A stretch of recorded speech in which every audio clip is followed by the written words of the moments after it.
Ce dimanche en F1, le Grand Prix d'Espagne crée une rupture dans le continuum espace-temps en parvenant à être rythmé et prévisible en même temps. Pirelli apporte des pneumatiques en guimauve, rappelant les pires heures de 2011. Les pilotes ne peuvent toujours pas se dépasser à la régulière. Red Bull souffre d'un syndrome de stress post-traumatique après avoir revécu la majorité de leurs raclées subies depuis 2011. Et enfin, le poleman remporte la course, du jamais vu en Formule 1 depuis Abu Dhabi 2020, et Mercedes refuse toujours d'écouter mes supplications d'avoir un âme vert toute la saison pour nous infliger un âme vert. Si l'idée de devoir me réécouter ne me donnait pas envie de terminer ma misérable et pathétique existence, j'aurais très certainement directement été récupérer un extrait d'un ancien débrief pour parler de la lutte Hamilton-Verstappen de ce dimanche. Allez, au pif, j'aurais été chercher le Grand Prix de Hongrie 2019. Maxou s'est violemment débarrassé de Lewis au départ et une manœuvre que je décris comme magnifiquement dégueulasse. C'est-à-dire que forcer ainsi son rival à céder sa position, ça devrait être puni pour les sévices psychologiques que ça peut causer, mais en même temps, c'est tellement audacieux d'oser faire ça et de le faire avec une telle propreté chirurgicale que c'est magnifique et faut l'applaudir. Red Bull semblait vraiment dans le rythme de Mercedes, mais c'était encore une fois insuffisant lorsque Lewis est revenu en gomme neuve. Je suis pas certain qu'arrêter Verstappen en réponse à ce second arrêt de Hamilton aurait pu fonctionner parce qu'il était tellement proche de Verstappen avant ce second arrêt que ce simple tour en gomme neuve que Lewis a pu faire aurait pu suffire à renverser la situation, car même si Max était ressorti devant Lewis, on peut imaginer un cas où il aurait pu profiter de l'avantage d'avoir eu un tour propre d'attaque pour profiter de ses pneumatiques en température pour faire le dépassement en piste. Un petit peu comme Verstappen sur Bottas au Portugal. Il y a aussi à prendre un autre facteur en considération, mais on va y revenir après. Cette lutte Hamilton-Verstappen m'a été légèrement frustrante. Merci au circuit de Catalogne, on peut pas doubler sans avoir un avantage conséquent sur ce tracé. Je n'ose pas imaginer à quel point la lutte aurait pu être intense si les deux avaient pu s'échanger les places tour après tour. Mais bon, là, je fantasme. Malgré tout, avoir des leaders qui se tenaient à moins de 1 seconde 5 pendant la moitié de la course, c'est pas souvent qu'on a cette chance. Donc c'était un autre coup sur lequel on a pu profiter. Mais avec un arrêt au stand gratuit, l'occasion était trop belle pour Mercedes qui a basculé donc Hamilton sur une stratégie à 2 arrêts pour prendre l'avantage en piste. Et sur le papier, la stratégie marche, mais on va pas non plus enlever quoi que ce soit à Lewis. Après une 100e pole position, bordel, 100 pole position. Le mec, il a plus de pole position que Jackie Stewart, Jim Clark ou Fangio ont de grands prix en F1. Bref, pour Hamilton, c'était une seconde moitié de course d'attaque, et sans dire que ce qu'il a fait était irréalisable, je pense pas qu'il y a beaucoup de pilotes qui auraient été capables de faire cette remontée et tenir ainsi ses gommes pour aller jusqu'à la fin de cette attaque pour asséner le coup final. Et pour revenir sur ce que je disais juste avant, pour expliquer ce non-second arrêt de Verstappen, l'autre facteur qu'il fallait prendre en compte ne travaille pas chez UPS mais chez Mercedes. C'est pas le même type de facteur, et ce facteur c'est Valtteri Bottas. Parce que c'est grâce à sa présence que Red Bull n'a pas trop voulu s'amuser à suivre Hamilton au stand, parce que c'est alors Bottas qui aurait pris les commandes de la course. Alors Max aurait très certainement pu le dépasser en piste tout en retenant un Hamilton dans ses échappements, en considérant l'hypothèse que Verstappen serait resté devant, et donc ça aurait augmenté les chances de Mercedes de reprendre cette position en piste. Aussi, on sait que cette track position, comme ils le disent si bien nos amis soviétiques, la position en piste est primordiale sur ce circuit, et imaginez si une safety car surprise était arrivée juste après et avait offert un arrêt gratuit à Bottas et que, au final, Mercedes gagne la course par Bottas. C'est-à-dire que là aussi, il serait passé un petit peu pour des jambons. Mais bon, ce que je veux dire, je suis pas un stratégiste en Formule 1, loin de là, mais je pense que aller taper sur la stratégie Red Bull quand ils s'étaient à se battre à 1 contre 2, je trouve pas ça très pertinent. C'est l'histoire de Red Bull depuis des années, parce que si Sergio Pérez avait été dans les échappements de Bottas, je doute qu'on ait arrêté Hamilton, ou du moins, son boulot aurait été rendu un petit peu plus difficile. Je sais, Checo est encore nouveau dans l'équipe et, spoiler alerte, il y a plein de pilotes en souffrance dans leur nouvelle équipe. Je veux bien lui accorder du temps et reconnaître que son travail me semble bien acceptable pour le moment, considérant les performances de la voiture ces 2 dernières années. Mais si Valtteri a encore ruiné ses chances en faisant son début de course derrière Leclerc plutôt que Hamilton, sa présence en piste a grandement contribué au succès de Mercedes. Enfin, s'il n'avait pas été là, ça aurait peut-être pas changé grand-chose, mais lui était là et pas Pérez. Ce que je veux dire. Apparemment, Pérez souffrait physiquement samedi dans sa voiture, ce qui expliquait pourquoi il n'était pas à l'aise et qui a causé cette erreur en Q3. Et le dimanche, on peut dire que remonter 5e en partant depuis la 8e place, c'est pas trop mal sur le circuit. Je dois avouer que j'étais fort frustré de le voir 40 tours derrière la McLaren de Ricciardo. Et c'est un sentiment général, c'est pas contre lui, hein, comme je le disais, c'est le circuit qui me frustre. Et j'ai vraiment l'impression que c'est à cause des F1 qui peuvent pas se suivre dans le premier secteur, parce qu'il y a clairement moyen de se dépasser dans les virages 3, 4, 5, on le voit toutes les années. Il y a toujours des dépassements par là, pas beaucoup, mais je pense qu'il pourrait y en avoir plus s'il n'y avait pas autant de dirt hier. Et surtout, le dernier secteur et cet atroce dernier virage qui n'aide pas du tout, même s'il y a eu le nouveau virage 10 qui a été refait, je le trouve plutôt plaisant en termes de tracé, quoi, de pilotage, je le trouve très joli, mais voilà, ça diminue un petit peu les opportunités d'attaque qu'il peut y avoir sur le circuit. Mais j'ai pas envie de voir pour autant le circuit de Catalogne disparaître, parce que, au contraire, même en fait, quand je vois la naissance des fêtes foraines qui en Formule 1, entre Miami, Jeddah, tout ça, j'ai pas envie de quitter les circuits comme l'Espagne, comme le Portugal, pour aller à la foire sur des parkings dans des pays qui s'intéressent pas nécessairement à la F1, et dans lesquels la Formule 1 n'a strictement rien à faire d'aller, si ce n'est que pour s'assurer d'avoir un compte plutôt sympathique à la fin du mois au niveau des intérêts sur le compte aux îles Caïmans. Mais bon, pour en revenir au Grand Prix, Checo se trouve dans cette situation frustrante où il explique qu'il voudrait que le week-end commence au moment où il se termine. Bon, pour essayer de traduire ce qu'il veut dire avec ses mots à lui, ça veut dire que plus il passe de temps en piste et mieux il se sent à l'aise dans la voiture, il a besoin de beaucoup de temps d'adaptation, et on le voit depuis le début d'année avec des week-ends qui commencent pas très fort, mais qui se terminent plutôt bien, sauf à Imola. Mais en général, ça se déroule comme ça. Avant la course, on estimait qu'il fallait une bonne différence de à peu près 1 seconde pour espérer pouvoir dépasser sur circuit, et justement on l'a vu entre Sergio et Ricciardo, et entre Bottas et Leclerc. Parce qu'après un départ où il a été un petit peu, malgré lui, victime de la lutte entre Verstappen et Hamilton au premier virage, Leclerc en a profité pour le dépasser, et ce n'est que grâce à un brillant dépassement quantique sur Leclerc plus tard dans la course, en s'arrêtant plus tôt que lui, c'est pour ça que c'est un dépassement quantique, il l'a dépassé sans le doubler, il a pu reprendre sa position et ramener 15 bons points à Mercedes, en ayant proposé une bien belle défense sur Hamilton lorsque ce dernier revenait avec des gommes fraîches et que Mercedes lui a demandé de ne pas le ralentir. Mais non, en vrai, je ne me plains pas de Bottas, je suis vraiment content de l'avoir vu se défendre ainsi. Le seul truc, c'est que je pense que c'est vraiment la première fois de l'année, la première fois depuis des années, que Mercedes est pas content de voir Bottas être agressif. Mais bon, ça c'est bien fini. Je pense que Leclerc mène un des meilleurs week-ends Ferrari depuis fort longtemps.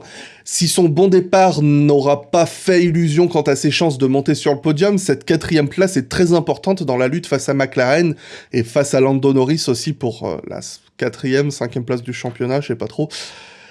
Leclerc s'est mis à l'abri de toute menace dès le début de course, et je pense que c'est un bien beau résultat, bien mérité pour lui encore une fois. Après une qualification stellaire, mais bon, ça, au bout d'un moment, on a l'habitude. Et ce dépassement sur Bottas, qui n'était pas sans nous rappeler celui d'un Espagnol dans une Ferrari en 2013. Je pense que c'est un bien beau résultat, bien mérité. Et puis, encore une fois, ce dépassement sur Bottas au départ était sublime. Sainz, en revanche, lui, il n'a pas réussi à convertir ce gain de performance de Ferrari, principalement parce qu'il souffre toujours un tout petit peu en qualification et surtout en ratant son départ. Et si Carlos il s'en sort pas mal en général depuis le début de saison, ses départs sont un problème depuis le début de saison, mais bon, on va dire qu'il peut se satisfaire de finir juste devant Norris en 7e place. Beaucoup s'est joué en qualification, et avec un samedi pas brillant, Norris pouvait pas espérer bien mieux que cette 8e place, mais non sans s'être battu, à l'instar de Sainz justement, avec lequel il a fait une bonne partie de la course. Et pour la première fois de l'année, c'est Daniel Ricciardo qui maximise les chances de son équipe, apparemment toujours pas à 100%, mais il se sentait bien mieux dans la voiture que lors des courses précédentes. On l'a pas mal entendu se laisser guider par son ingénieur à la radio. C'est pas tous les pilotes enfin, on peut le souligner, c'est pas tous les pilotes qui acceptent de recevoir des cours de pilotage de l'ingénieur à la radio. Mais bon, je pense que c'est pour son plus grand bien, ça l'aide peut-être mieux à comprendre la voiture, à comment gérer sa balance de freinage et tous ces trucs-là. Donc c'est peut-être une bonne stratégie qui a été mise en place. Ça donne peut-être un coup à l'orgueil, mais en tout cas ça a payé. Et puis lui, quant à lui, il a fait un très beau départ en passant tout de suite Ocon et Sainz au premier tour. Et en parlant de bons, de mauvais départs, ce même Esteban Ocon semble continuer de souffrir sur les premiers tours, mais pour moi, il offre une des meilleures prestations de tout le week-end en général, parce que malgré une belle évolution depuis Bahreïn, à aucun moment Alpine ne m'a semblé au niveau des Ferrari et McLaren, alors sa 5e place en qualif me semble assez impressionnante. 9e, c'est la meilleure place que ce que puisse espérer un pilote dans la 5e force du peloton. Donc j'applaudis. Je dis pas que l'Alpine c'est la 5e force, je dis qu'une équipe qui est 5e force vise la 9e place. Mais je crois qu'ils sont 5e au championnat, donc c'est logique. Bref. Et j'applaudis aussi sa belle gestion pneumatique, parce que c'est le seul pilote du top 10 et le seul, un des 2 seuls pilotes à avoir tenu en un seul arrêt sur toute la course. Sa gestion pneumatique et son pilotage délicat, soigneux, était une de ses forces qu'incarnait le jeune Esteban Ocon chez Force India, et il se pourrait bien que ce soit ce même Esteban que nous retrouvons cette année chez Alpine. Donc ça, c'est plutôt positif, et je pense avoir pas grand-chose à dire ou à ajouter sur Nando Alonso. On peut relever que de son côté, il a pas réussi à tenir sur un seul arrêt, bien qu'il offrait une belle prestation, une belle défense dans les derniers tours avec un troupeau enragé derrière lui, mais à 5-6 tours de la fin, il a fini par s'effondrer et terminer dans le 17e, loin quoi. Mais bon, au final, ma petite surprise du jour, c'est presque de voir Pierre Gasly prendre le dernier point dans les derniers tours, parce que l'AlphaTauri semble vraiment plus loin que ce qu'on pouvait l'espérer en début de saison. Un début de course où il chutait dans le fond de grille, pas vraiment aidé aussi par sa grosse erreur sur la grille de départ où il s'est mal placé et a subi 5 secondes de pénalité. Après, là, je pense qu'il peut s'en prendre qu'à lui-même. Mais il s'est bien battu avec acharnement pour récupérer cette erreur et prendre ce point face aux Alfa Romeo et aux Aston Martin en finissant à seulement quelques dixièmes de Ocon. Hein. Une ligne droite en plus et c'était un point de marqué en plus pour lui.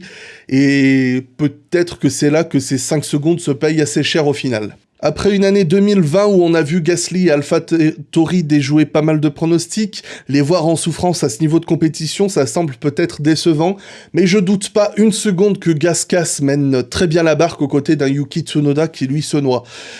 C'est peut-être pas... Non, c'est qui a dit la papier ? C'est pas la première fois de l'année qu'il confond vitesse et précipitation en qualif, et dans une F1 qui semble manquer de rythme, on le sent frustré et impatient. Mais bon, un problème moteur électrique même, je crois, très tôt dans la course, qui a du coup interrompu son Grand Prix.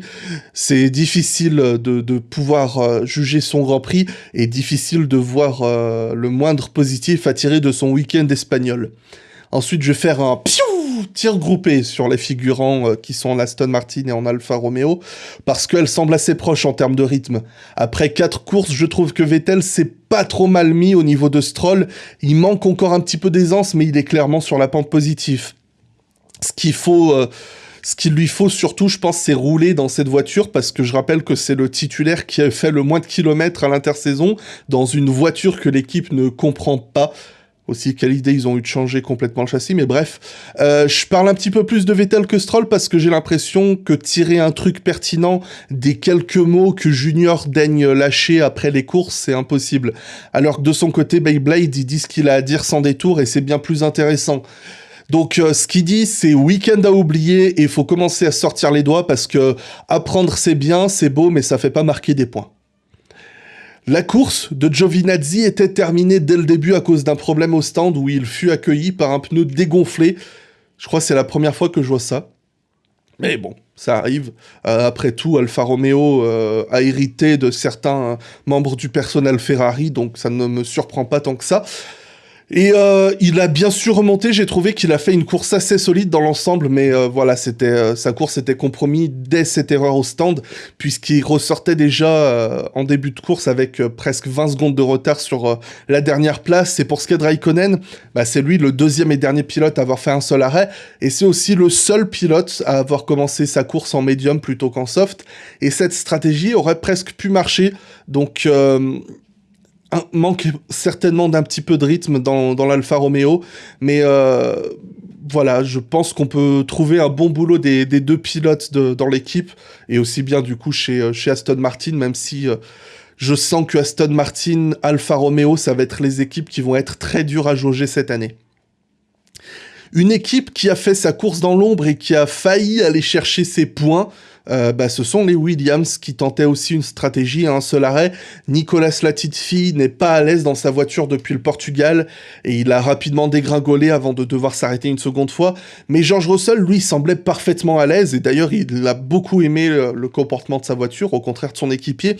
Il remontait brillamment dans le peloton et justement, là où je parlais des pires heures de 2011 avec Pirelli, on l'a clairement vu chez Russell qui a subitement commencé à perdre 3 secondes au tour et il a dû s'arrêter une seconde fois. Mais c'était un pari à prendre pour Williams parce qu'il est clair que la voiture n'a pas le rythme pour les points et que même elle n'est pas au niveau des espérances après le gain de forme qu'il y a eu en 2020. Mais les miracles effectués par Russell qui devient un habitué de la Q2, ça nous ferait presque parfois mentir, j'ai l'impression.